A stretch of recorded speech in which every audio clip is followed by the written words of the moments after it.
Hey, hi there, Aquarius. Welcome to my channel. I'd like to thank you for tuning into those energies and influences that are coming through for your weekly reading for October 21st to the 26th of 2019. Aquarius, Sun, Moon, Rising, and Venus. This is a condensed general reading. Please only take the portions that resonate with you. Okay, Aquarius, off camera to save time, I've done a protective blessing. I've meditated over and shuffled these cards just for you. Your first card. It's the general atmosphere. It's the background and the basis of the matter. 7 of Pentacles, Aquarius. Earth energy, still waiting for that success. You've put in a lot of time and effort, and you're wondering and rethinking if you're on the right track. But all that efforts you've put in will only come to fruition if you continue on with your work. You're not failing, but you are learning, and you're aiming for the long-term growth, not instant rewards. The harvest is still yet to come. This is a break, a pause during the development, reevaluating. Could be anxiety about a loan. It's pause and assessment. It's questioning your standpoint and looking from a different perspective. You're wondering if this will work and whether you will get anything out of it. And you're planning your next moves, valuing your investments, maybe even going through your budget. You're taking stock, taking care of your possessions. This can be routines at work, can be an outside job. It's wanting more job satisfaction. Or you might be feeling not good enough and frustrated. Second-guessing your efforts. Your second card, and this is the energy that's crossing over your path. Number 18 of the Major Arcana in the Rider-Waite deck, the Moon. This can be a Pisces, Sun, Moon, Rising, Venus. Doesn't have to be though. It can just be the energies of Neptune, which is watery, represents the subconscious, illusion, the personal self. There's a lot of creative energies being stored up inside. This is a desire to be creative. And when you get to be creative, it nurtures your soul. This can be confronting a fear based on past experiences. It can represent sleep and dreams, unforeseen perils, insecurity, illusion. You're not seeing clearly the path ahead, so that's what brings your illusions. The moon can bring out the animal and the primeval side in us. There are very deep fears we can never name, for they come from within ourselves. These fears never entirely surface and will always sink back again, and if we accept this strange side of us, the moon will calm as well as arouse. These are fears and anxieties, but also fantasies, and even psychic talent. These are feelings and responses to these feelings. You might be moody and face some emotional tests. There's a need to go with the flow. Are you feeling misunderstood? Experiencing fluctuations? Delving into emotions? Dreaming, fantasizing? You're only seeing half of the information. This is the end of a major cycle, but things are still changing. It can be mutable or dreamy qualities in relationships. Qualities of others can be masked for good or bad, so you need to examine contracts and projects for hidden meanings behind the written or spoken words. 7 of Pentacles with the moon. This is waiting to see if your dreams are fantasy. And now your third card. This is how it affects you. This can be your attitude. The 6 of Cups, Aquarius, water energy. This has to do with the past, memories, nostalgia, receiving gifts or gift giving. This is safety and security. Can represent childhood.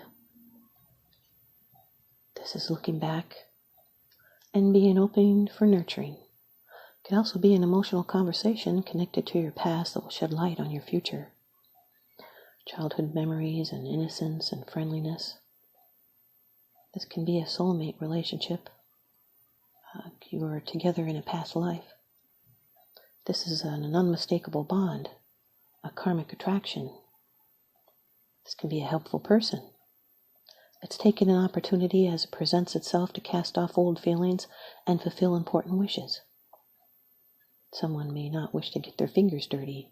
There's a possibility or a fear of some truth coming out. Someone may be digging up dirt. This can also be a blooming spiritual experience, or a meeting with an old friend or an old lover. It's something with roots in the past that may be reconsidered, and that past efforts may bring present or future rewards. It's love and harmony, a soul connection, being playful and spontaneous, and giving the benefit of the doubt.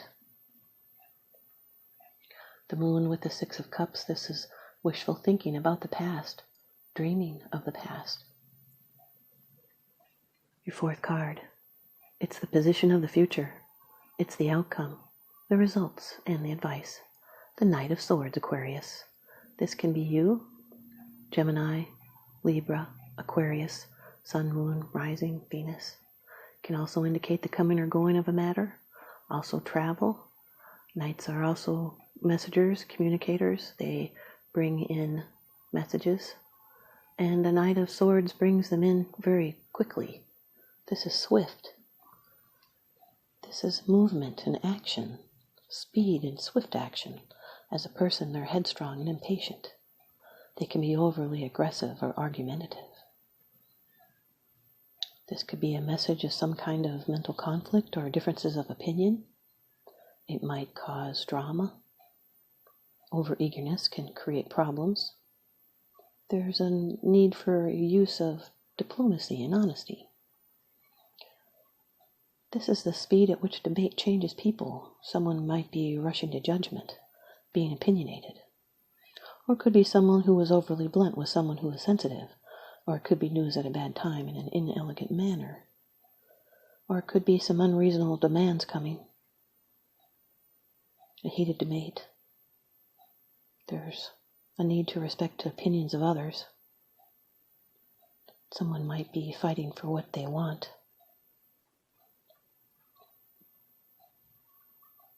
Seven of Pentacles with the Knight of Swords. This is waiting is a battle. It's constant effort that improves your chances of success.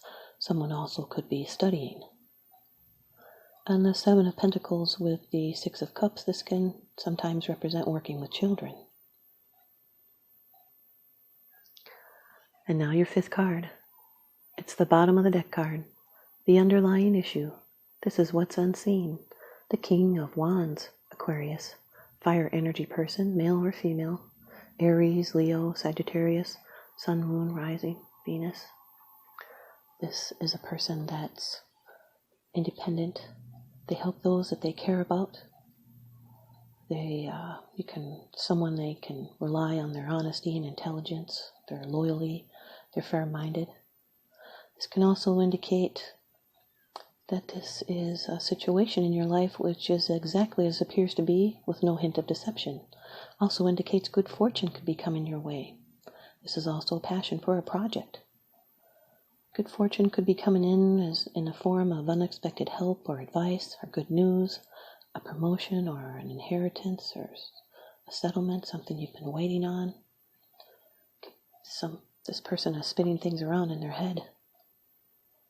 Could be unexpected heritage, a good marriage.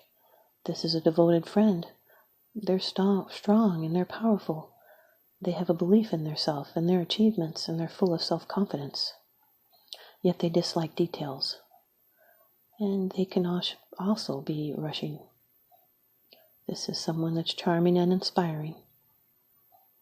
He's a valuable ally and a wise teacher and a fine friend.